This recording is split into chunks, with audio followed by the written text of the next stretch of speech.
All right, we're gonna open this public, this meeting for the planning board.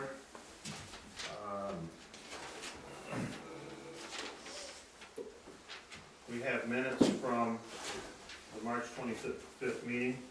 Can I get someone to either make corrections or make a motion to accept them? Make a motion to accept it as printed. George? I'm in. Okay.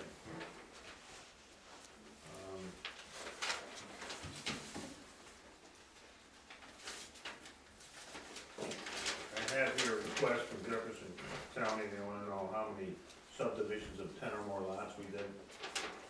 Would you just send it back to them and tell them that we didn't do any?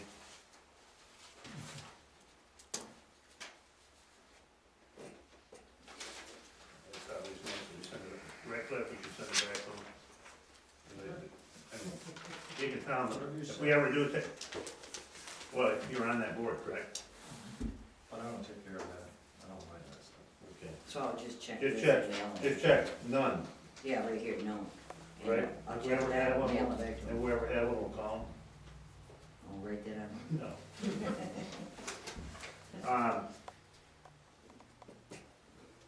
Okay, we have a meeting scheduled at 7:20, because we assume we have other items, which apparently we don't, so let's go to, at the last meeting, Deb Keough, Vicky Labarge, and Tricia Barton were here, and they were asking about dividing that parcel, and they went to the zoning board of appeals. According to the minutes from that meeting, the zoning board is going to allow them to file an application. There will be a public hearing scheduled on that for May 4th, 2009 at 7:05 p.m. So, there is, when they, if they get this, then they can come here and submit an application. They're filing an application for the ZBA. No, not, they, Right. at this point in time, we really should not accept one, because there's no way we can legally justify accepting it. You can do them concurrently, but this one is too far out to do that. And then there is also the issue of all those roads that are, there's like 3 different roadways that will have to be, they will have to be attached to one of the lots, or we will not divide it, okay? Yeah, I think they know that, I think. Well, I think we made it pretty clear, Well, anyways. all right? You want to do that new business? Just, no, you can just put that in whatever, we're not doing anything with it, they haven't requested anything. Cliff, you had something you'd like to address, so might as well do it now, because we have like 15 minutes.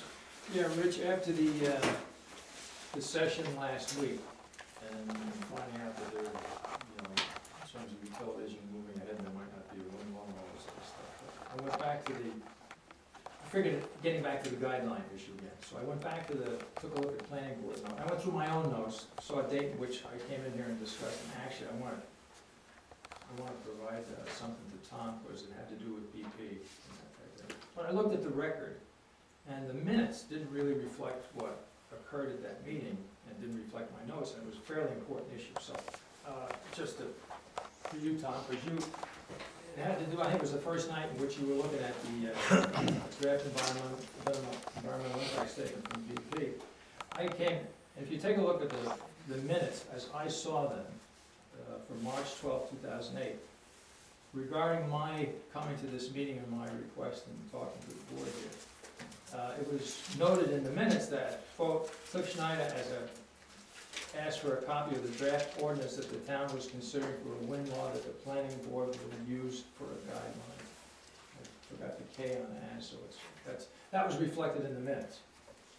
And at the time when I came here, down below I am submitting from my notes what probably should have been in those minutes, but was not. And what I'm submitting right here is that Cliff Schneider was concerned that BP's DEIS stated that there were no guidelines established by the town or the planning boards. And he, that's me, requested that the planning board send a copy of its guidelines adopted on September 2006 to Jim Madden, BP's project manager.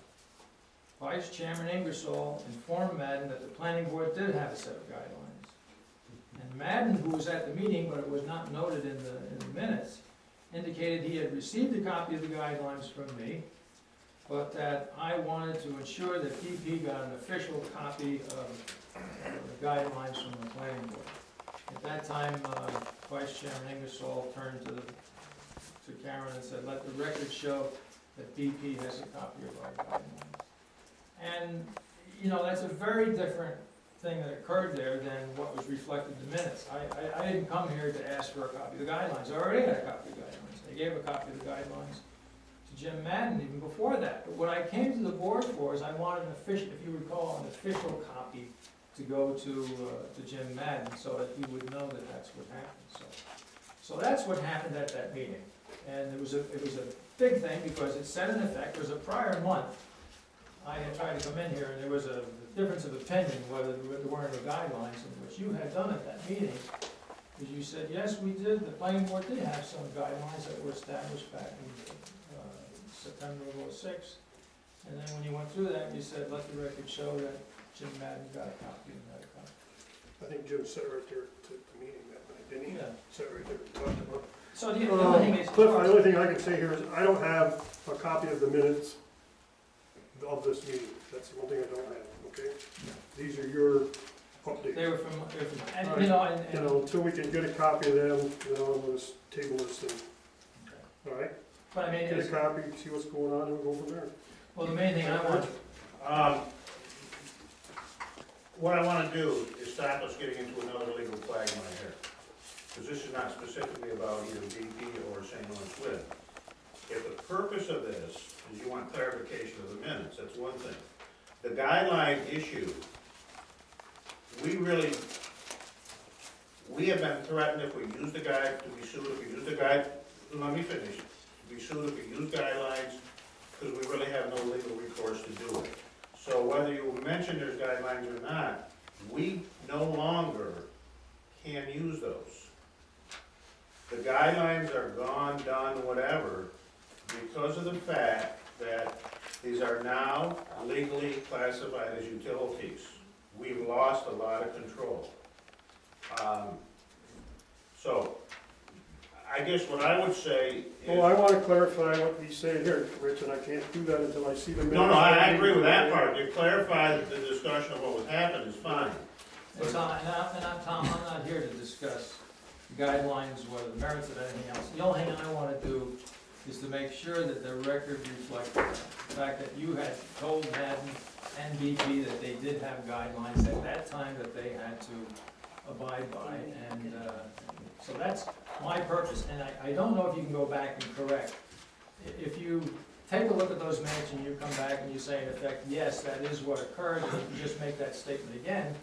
In other words, letting everyone know that you had some guidelines at that time that were in place and that they had to abide by. So I think you can restate that for the record, as long as it's in the minutes here somewhere along the line, and I think that would correct it. And you want it restated as of that, Just today. as of that night, or as in No, as today's? of right now, saying, I mean. You want it in today's minutes? Yeah, I mean, Tom could say, yes, I recall back then, Jim Madden was sitting right here and there was an issue, and I said, yes, he has to abide by those guidelines, and yes, he indicated that he had gotten a copy, and he said, yes, that. My question is, do you want a corrected version of those minutes, or do you want it shown in these minutes? I think if Tom just sits there and says he recalls that, and that's how. it Should be a went, corrected I'd version of these minutes, I think, Rich, don't you? Well, you What do you can't, think, George? I mean, you can't put it in these minutes at this time. If you wanna go back, You make gotta an go back to adjustment these to those here. minutes. Right. And again, I'm way out of my league here, I'd have to look at like Robert's rules and see is there some Well- time limit or whatever, and I don't, Let's put this thing in front of the lawyer just to make sure, but that's what I think we can do, Right. okay? You know, there again, put it on hold till the next meeting. I Review mean, you it, do- but I think we can do that, I think we can put this back. I just don't know how you do it is all. I can't remember either, I'd have to look it up. So the thing is, if you wanna Yeah, Well, the main thing that concerns me is the fact that Tom remembers that that was the case, With, and we all Cliff, remember. I sat here and listened to it as well, that's not the question. The question is, A, it's a year old, can we go back and adjust the minutes? And I don't know the answer to that, okay? Well, I'm not, you know, if it's just reflected in the minutes of a meeting now, or at some point, that you correct that,